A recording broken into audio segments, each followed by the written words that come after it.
2 ವರ್ಷಗಳಿಂದ ತಣ್ಣಗಾಗಿದ್ದ ಗೌರಿಬಿದನೂರು ನಗರದ ಭಜನಾ ಮಂದಿರ ಜಾಗದ ವಿವಾದ ಮತ್ತೆ ಮುನ್ನೆಲೆಗೆ ಬಂದಿದ್ದು, ಆ ಜಾಗದಲ್ಲಿ ಅಂಬೇಡ್ಕರ್ ಸ್ತೂಪ ಸ್ಥಾಪಿಸಬೇಕು ಎಂದು ದಲಿತ ಸಂಘಟನೆಗಳ ಒಕ್ಕೂಟ ಆಗ್ರಹಿಸಿದೆ. ನಗರದ ಹೃದಯ ಭಾಗದಲ್ಲಿ ಈ ಹಿಂದೆ ಇದ್ದ ಬೆಂಗಳೂರು ವೃತ್ತವನ್ನು ಪುರಸಭೆ ಮೂಲಕ ಅಂಬೇಡ್ಕರ್ ವೃತ್ತ ಎಂದು ನಾಮಕರಣ ಮಾಡಲಾಗಿತ್ತು. ರಸ್ತೆ ವಿಸ್ತರಣೆಯಾದ ಬಳಿಕ ವೃತ್ತದಲ್ಲಿರುವ ನಗರಸಭೆಗೆ ಸೇರಿದ ಖಾಲಿ ಜಾಗದಲ್ಲಿ ಅಂಬೇಡ್ಕರ್ ಪ್ರತಿಮೆ ನಿರ್ಮಿಸಲು ಅನುಮತಿ ನೀಡುವಂತೆ 2022ರಲ್ಲಿ ನಗರಸಭೆಗೆ ಮನವಿ ಸಲ್ಲಿಸಲಾಗಿತ್ತು. ಆದರೆ ಇದನ್ನ ಅರಿತ ಕೆಲವರು ರಾತ್ರೋರಾತ್ರಿ ಸೀತಾರಾಮ ಲಕ್ಷ್ಮಣ ಆಂಜನೇಯ ವಿಗ್ರಹ ಪ್ರತಿಷ್ಠಾಪಿಸಿ ವಿವಾದ ಸೃಷ್ಟಿಸಿ ಶಾಂತಿ ಸುವ್ಯವಸ್ಥೆಗೆ ಧಕ್ಕೆ ತಂದಿದ್ದಾರೆ ಎಂದು ಆರೋಪಿಸಿದ್ದಾರೆ. ಈ ವಿವಾದಿತ ಸ್ಥಳದಲ್ಲಿ ಅಕ್ರಮವಾಗಿ ಇಟ್ಟಿರುವ ದೇವರ ವಿಗ್ರಹಗಳನ್ನು ತೆರವುಗೊಳಿಸಬೇಕು. ಈ ಜಾಗವನ್ನ ನಗರಸಭೆ ವಶಕ್ಕೆ ಪಡೆಯಬೇಕು. ಜಾಗವನ್ನ ದಲಿತರ ಸಾಂಸ್ಕೃತಿಕ ಚಟುವಟಿಕೆಗಳು ನಡೆಸಲು ಅನುಕೂಲವಾಗುವಂತೆ ಸೂಕ್ತ ಕ್ರಮ ಜರುಗಿಸಬೇಕು. ಈ ಸಮಸ್ಯೆಗೆ ಕಾರಣರಾದ ಅಧಿಕಾರಿಗಳ ವಿರುದ್ಧ ಸೂಕ್ತ ಕ್ರಮ ಜರುಗಿಸಬೇಕು ಎಂದು ಒತ್ತಾಯಿಸಿದ್ರು. ಇಲ್ಲವಾದಲ್ಲಿ ನಗರಸಭೆ ಮುಂದೆ 2ನೇ ಹಂತದ ಅನಿರ್ದಿಷ್ಟಾವಧಿ ಧರಣಿ ಹಮ್ಮಿಕೊಳ್ಳಲಾಗುವುದು ಎಂದು ಎಚ್ಚರಿಕೆ ನೀಡಿದ್ರು. ನಿರಂತರ ಹೋರಾಟ ನಡೆಸಿದಾಗ ಜಿಲ್ಲಾಧಿಕಾರಿ ಕಾಲಾವಕಾಶ ನೀಡುವಂತೆ ಕೋರಿದ್ದರಿಂದ ಹೋರಾಟ ನಿಲ್ಲಿಸಿರುವುದಾಗಿ ಮುಖಂಡರು ಶಾಸಕರಿಗೆ ತಿಳಿಸಿದ್ರು.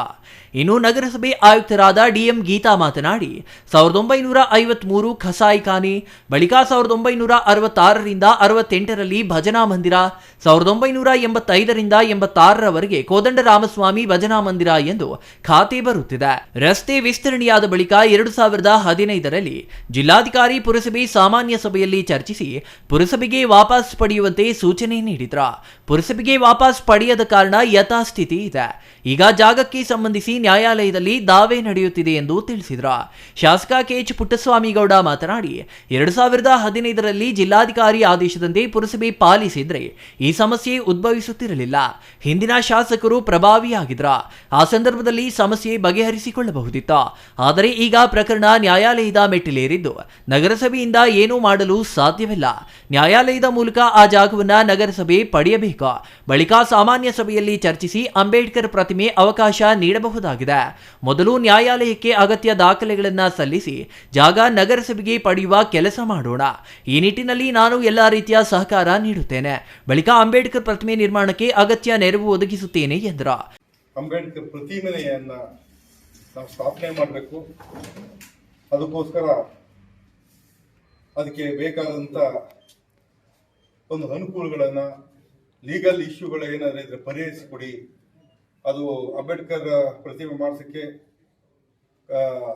ಸರಿಯಾದ ಒಂದು ವ್ಯವಸ್ಥೆಯನ್ನು ಮಾಡಿಕೊಡಿ ಅಂತ ಮನವಿ ಕೊಟ್ಟಿದ್ದೀರಿ. ಈಗ ಇದೆಲ್ಲ ನಾನು ಕೂಡ ದಾಖಲೆಗಳನ್ನ ಪರಿಶೀಲನೆ ಮಾಡಿದೆ. ಪರಿಶೀಲನೆ ಮಾಡಿದಾಗ ಅದು ನಗರಸಭೆಯ ಆಸ್ತಿಯಾಗಿ ನೀವು ತಗೊಳ್ಳಿ ಅಂತ 2015 ಇಸ್ವಿನಲ್ಲಿ DC ಅವರು ಕೂಡ ನೀವೇನು ಅದು ಭಜನಾ ಮಂದಿರ ಅಂತ ಏನಿತ್ತು ಅದರ ಸಮರ್ಪಕವಾಗಿ ಅದನ್ನ ಉಪಯೋಗಿಸ್ತಾ ಇಲ್ಲ, ಬೇರೆ ಉದ್ದೇಶಗಳಿಗೆ ಉಪಯೋಗಿಸಿದ್ದಾರೆ. ಆದರೆ ನಗರಸಭೆಗೆ ಇದನ್ನ ನೀವು ತಗೊಂಡು ಒಂದು ಕೌನ್ಸಿಲ್ ಮೀಟಿಂಗ್ನಲ್ಲಿ ಮಾಡಿ ಹ್ಯಾಂಡ್ ಓವರ್ ಮಾಡ್ಕೊಳ್ಳಿ ಅಂತ ಸ್ಪಷ್ಟವಾಗಿ DC ಆರ್ಡರ್ ಮಾಡಿದ್ದಾರೆ.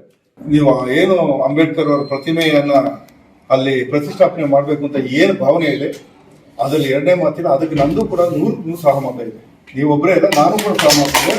ಇನ್ನು ಈ ಸಂದರ್ಭದಲ್ಲಿ ಒಕ್ಕೂಟದ ಸತ್ಯನಾರಾಯಣ, ಚನ್ನಪ್ಪ, ಸೋಮಯ್ಯ, ಗಂಗಾಧರ್, ನಂಜುಂಡಪ್ಪ, ಬಿಕೆ ನರಸಿಂಹಮೂರ್ತಿ, ಸುನಂದಕುಮಾರ್, ನಾಗರಾಜ್, ಸುದರ್ಶನ್ ಇನ್ನೂ ಹಲವರು ಹಾಜರಿದ್ದರು. R Manjunath, CTV news, Gauribidanur.